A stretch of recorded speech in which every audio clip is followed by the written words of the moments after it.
This is my second take on Batman vs Superman, and I know I didn't go a lot of detail when it came to Supergirl, Batgirl, Superwoman, Batwoman, and I still missed a part with the Bizarro part of it. But I am going to narrow all this down, and hopefully you're gonna enjoy it. And please don't be sarcastic with your comments. I will be reading them. Okay, when it became Bizarro, that like I said before, the Superman one beats the Batman one. But here was another thing about him that actually works. Since everything is opposite of each other besides the gender, then basically Superman's name is Clark Kent. However, the Bizarro's name is Kent Clark. Makes sense, doesn't it? Now, we know Batman's identity is Bruce Wayne.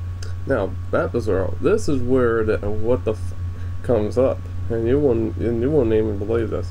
Wayne Bruce doesn't match up like this one. This one can actually go both ways, but this, no.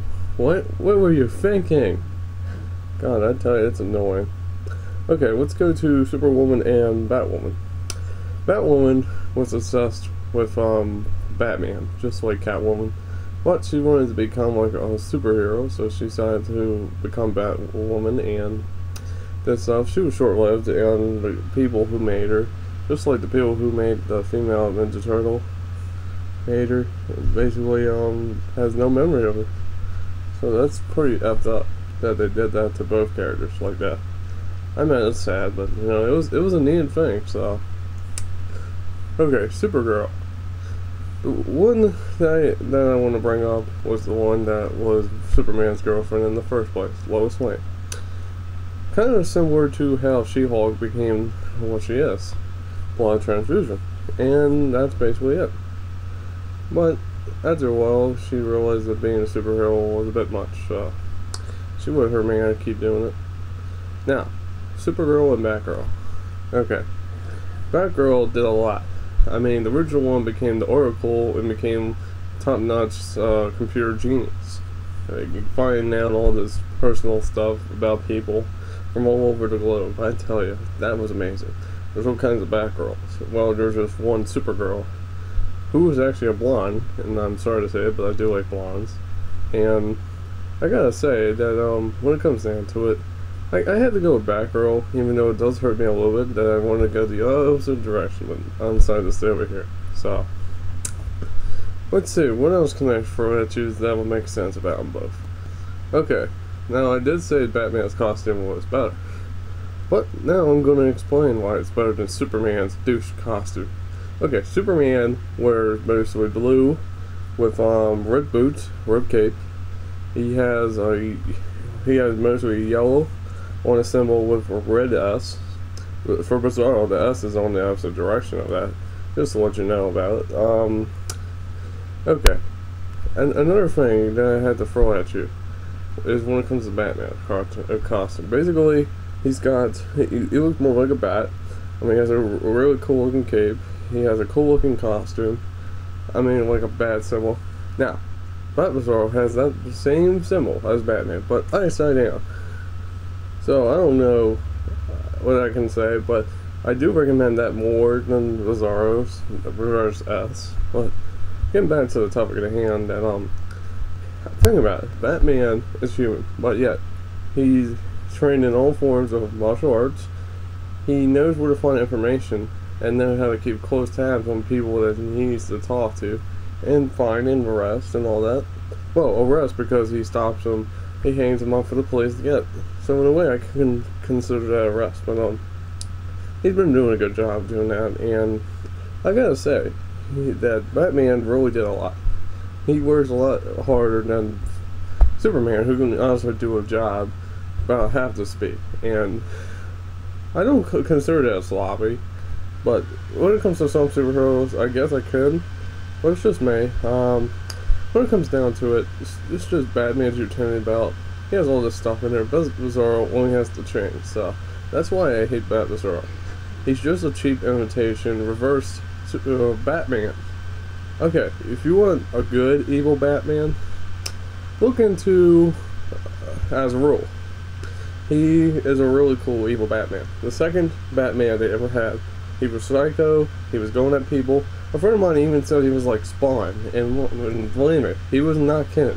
He has a split personality, and I tell you, this guy was a massive. However, it's unknown if he's actually dead in the comic books.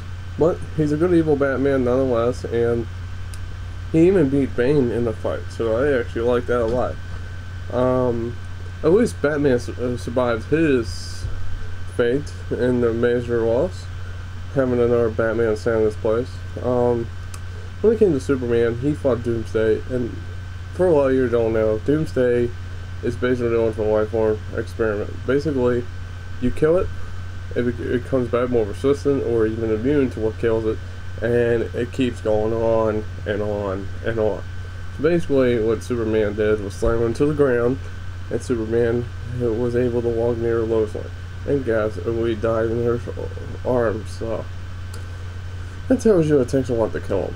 And boy, it will take even more.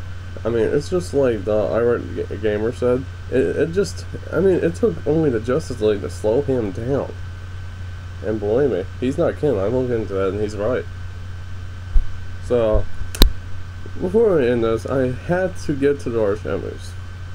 I know I said some things about him already, but there are some couple more I can tell you about him. Okay, the Joker is obviously one of the most psychotic ones you ever see. Actually, he's the psychotic one, and I really like what I heard on Wikipedia. Scarecrow sprayed some of the stuff on Joker. Surprisingly, that it didn't work, and he beat him with a chair. I just thought that was funny because he's like, yeah, oh shit, hit him with a chair and stuff. So he did deserve that, but I like the Scarecrow too. So no, did Lex Luthor do anything that nuts? No, he tried nuking a couple parts of the globe, but he never succeeded it. Nope, Superman always got him one way or another. But you know, he's just the kind of villain that you're gonna hate facing because you know how to beat him already. I mean, come on. I mean, at least Green Goblin was ahead of Spider-Man, or another arch enemy of Spider-Man, Venom, or even Frost was ahead of Blade. I mean, come on. I can name so many rivalries that have a better rival to him. Here's one in anime that I was very surprised. In the movies, this applies even more. L and Kira, aka Light Yagami. If you're not familiar with that, look up the series, and you would like it. It's a good rivalry. It's one of the best I've seen. Anyway, I prefer Batman over Superman any day. I hope you guys agree with me. If anyone out there likes Superman, please tell me your reasons why. Okay? I'm not gonna get pissed. I promise that. I will get pissed if you diss Batman. So, I'll see y'all later and hope you enjoyed the video.